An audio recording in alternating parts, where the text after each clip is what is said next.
Pascal, 2 goals, a win against Manchester United, a historic win, almost the perfect start to the season. Yeah, I think we can't ask for much more. 3 points away from home against Manchester United. Their first home game is a big win for us today. 2 more goals for you to add to your tally against this club. What is it about playing Manchester United that you seem to enjoy so much? I don't know. I would love to score more goals also against other teams, but yeah, always against Manchester United. Don't know why. Right from the word go, it was a great start. What clicked so well in that first half? I think we played really well. The game plan was really good. We stick to it.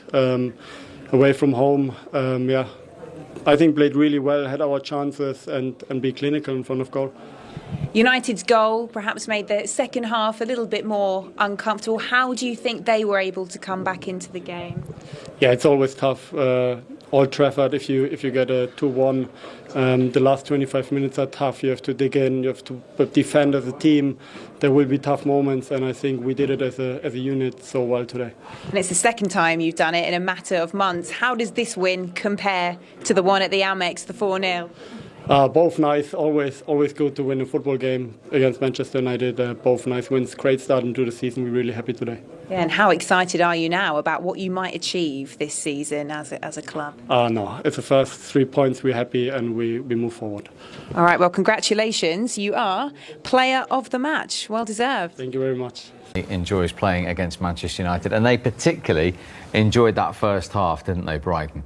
First hour, they were far and away the better team. I thought Danny Welbeck's performance, actually, I know he scored the 2 goals, but I thought Danny Welbeck as a centre-forward, all-round centre-forward's performance, other than scoring a goal, I thought it was brilliant. He stretched Maguire and Martinez, kept running in behind him into them pockets. It looked an obvious game plan and something you would probably plan for, and did, and it worked brilliantly well.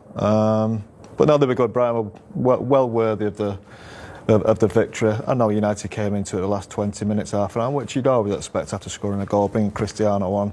Amazed he didn't come on at half time, to be honest with you. And look, I think we can talk about United all day and say how poor they were, but Brighton were really good on the other end as well. And he was involved in the goals, Danny Welbeck, wasn't he? He was. I don't think we should be surprised at Brighton. I mean, we've probably been surprised for a couple of seasons. We shouldn't be anymore. They're a very, very competent team in the Premier League. But Danny Welbeck was very good. Me and Scholes have both played alongside him. He's one of the great frustrations of football, really, because he's got absolutely everything in terms of pace, intelligence. He can run. He's good in the air. He just doesn't score enough goals. Doesn't stay fit, possibly long enough. But he was a constant thorn in Manchester United's side, and you see his run there that almost starts the move. I don't really blame Luke Shaw at all there. He's got to go to the nearest point of danger, and Fred, I feel, should be aware of what's around him in the build-up, because then that causes the backlog on the back post, Sean. Yeah, I have to totally agree. I think he highlighted that in the first goal, and then the second goal, you can see it there. He doesn't get back as far as he did in the first goal, but he still doesn't know what's around him and leaves that space wide open. And I think Caicedo in this game, this move in total was a great counter-attack, that they utilised the space well and that they picked the right passes. And here again, like you said in the first one, this time he actually gets back into position, but he goes to sleep and Gross is awake to get the rebound. This is the best angle, isn't it, Scholesy, where you just see his body. Yeah, it's Fred again falling asleep. Like you said at half time, mate, he's done the hard thing, but that's not enough. Just running back towards your goal is not enough. You have to be aware of what's around you. You have to expect that your goalkeeper is going to make. I'm not sure it's a mistake. It's a good save, but maybe he could have hit it wider. But you've got as a defender, you've got to expect that. And his body shape's all wrong. You can't see him. The lad just. Yeah. And for Brighton, we mentioned their 9th place finish and how they go and better that. We've also mentioned the 2 players they've lost in the summer, Cucurella and Bissouma. What a feel it for them to go to Old Trafford on the opening day and win. Yeah, and as I say, we shouldn't really be surprised. They're a very good side, and they can go and put in a performance like that at Old Trafford, having lost their 2 best players over the summer, is different class, and you'd expect them to go and be able to invest that 100-odd million that they've sold their 2 best players for. And they rarely miss in the transfer market. You know, those 2 players in particular, that's a great sign of what they can do. buy players cheapish and go and sell them for big money. They put an awful lot of work into their transfer dealings and they're getting the rewards, and as we've seen over the last couple of weeks. And you would think, as I say, if they go and reinvest wisely, who knows where they can finish another top half maybe. Certainly a day that Brighton will never forget. For Scott McTominay, were you happy with the yellow card interpretation for this tackle? I was happy he didn't get sent off, but I think he's slightly lucky. Again, he's running with the ball. Absolutely ridiculous.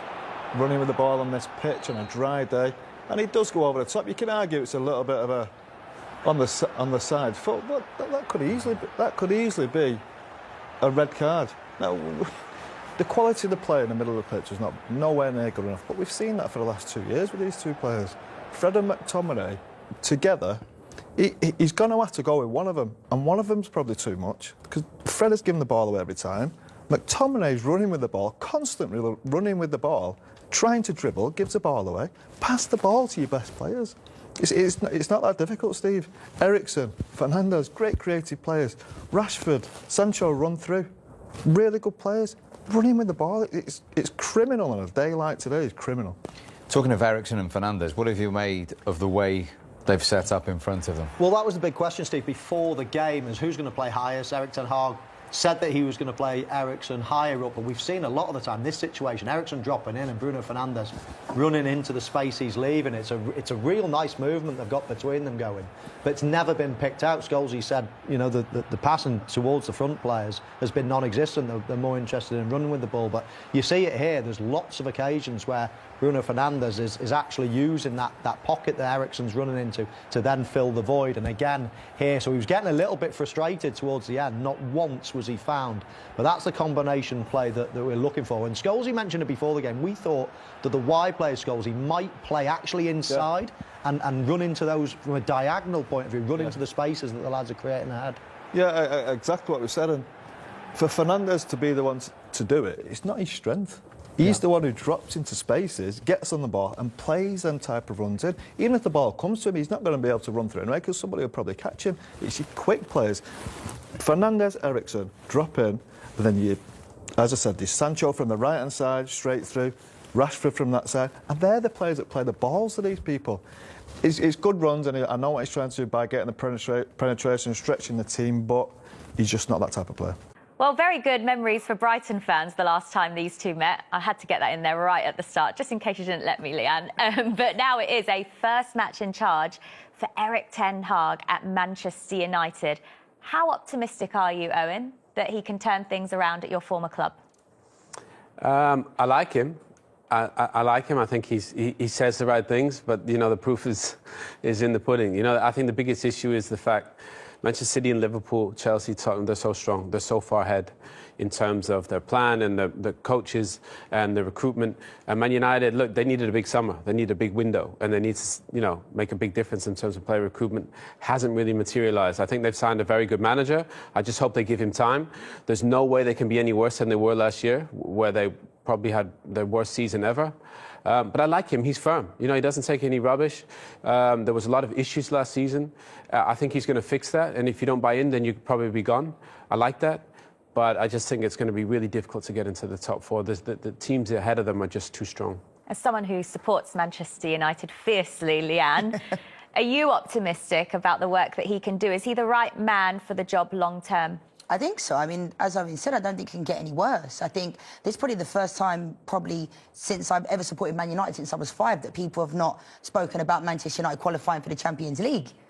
Genuinely, it doesn't even look like they can. I mean, in pre-season, beating Liverpool 4-0, Martial and Rashford have had a good pre-season, but it's pre-season, so therefore, I'm still a little bit sceptical of the season. I think Ten Hag is probably the right man for the job, but I just think we can't keep firing managers. It has to come down to the players and the long-term plan of what the club has. So I think there's been a lot of changes. I've liked what I've seen in some of the clips of his pre-season training. I think the pressure of him, playing from the front, I like that. I like pressurising from the front. You can see he's bringing that intensity. But I just think it's going to take a while for Manchester United to get back to where they ever were before, if we do. But I'm optimistic. I think against Brighton, you did have our cards marked last season, and Graham Potter's a fantastic manager, but it's at Old Trafford, so that's my only hope.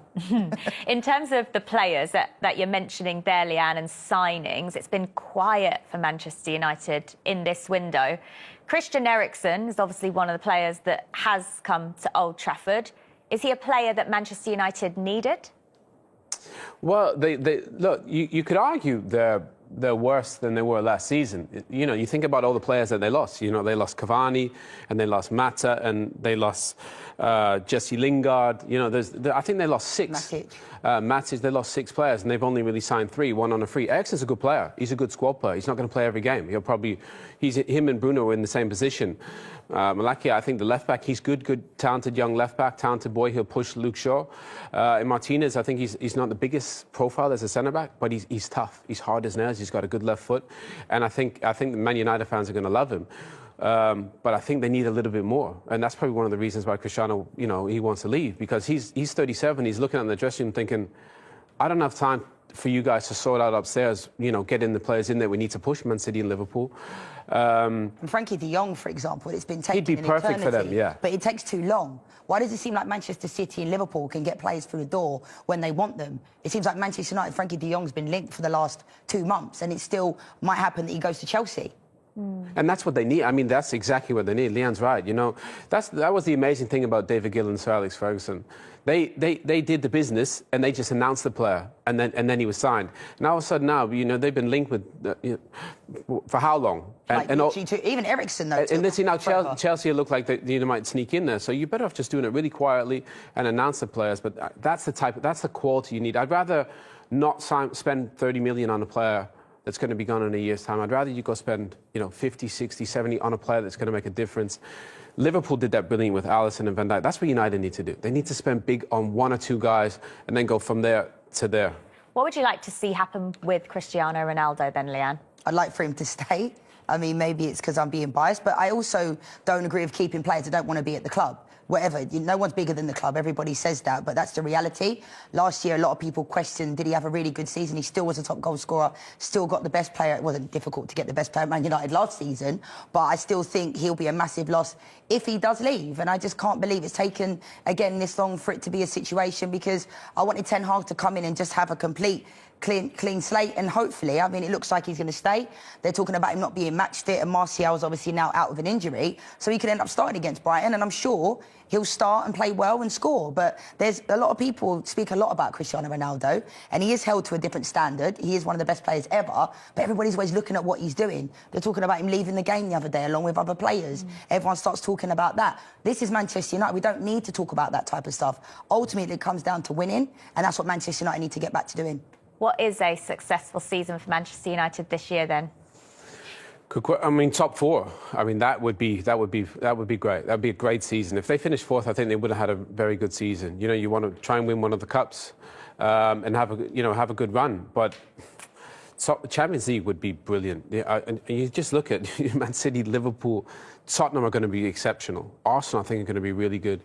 And Chelsea with Tuchel, you know, they'll be right there. So if they can find a way to sneak into 4th, they've had a great season. If they finish outside of the top 4, but they win the Europa League and get into the Champions League that way, is that good enough for you as a fan? I think we have to be realistic. I think myself and a lot of Manchester United fans, we talk a lot about the Manchester United of old, but we're not the Manchester United of old anymore. We have to be realistic of where we're at, and it pains me to say that it will be a successful year if we make the Champions League, genuinely. And obviously you mentioned getting into Europa League, winning that makes us get in the Champions League, but I believe if we were in the Champions League right now, we wouldn't probably get out the group stage because we're not good enough where we're at. So hopefully, you know, and it can attract more players. That's probably why Cristiano Ronaldo wants to leave, because we're not in the Champions League. Why would he want to stay?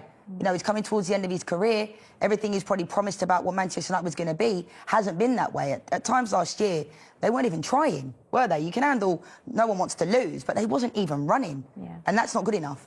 What about Brighton this season then? I already mentioned the last time these two faced each other, Brighton won 4-0 at the Amex. But since then, they've lost 2 of their best players in Marc Cucurella, who today confirmed his signing at Chelsea, and Yves Bissouma going to Tottenham as well. What can they hope for this season?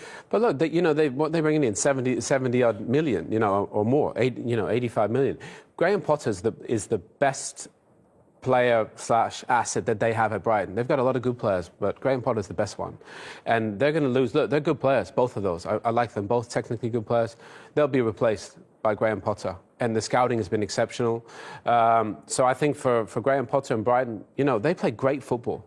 You know, if they can find a way to add a goal score into all that nice football that they play, they'll be just fine. I really believe that. And Graham Potter, as good a job as he keeps doing, problem is if he keeps doing as well as he's doing, he'll be doing that at another team, sadly. He probably, you know that as well, though. You know that as well, though. Everybody can see it. And I agree with Owen. I think, obviously, they've got Welbeck in, Lallana over in recent years, and Maupay, you know, he's a decent player, but they don't put the ball in the back of the net. So they play this exciting football, as you know, because you watch them every week, and they just can't put the ball in the back of the net. And if you don't score goals, it's always going to be quite difficult. So maybe he will get another player through the door. It's Brighton. I think they're a good team, so I don't see why not. But, yeah, having Graham Potter as a manager, I think, is a massive asset.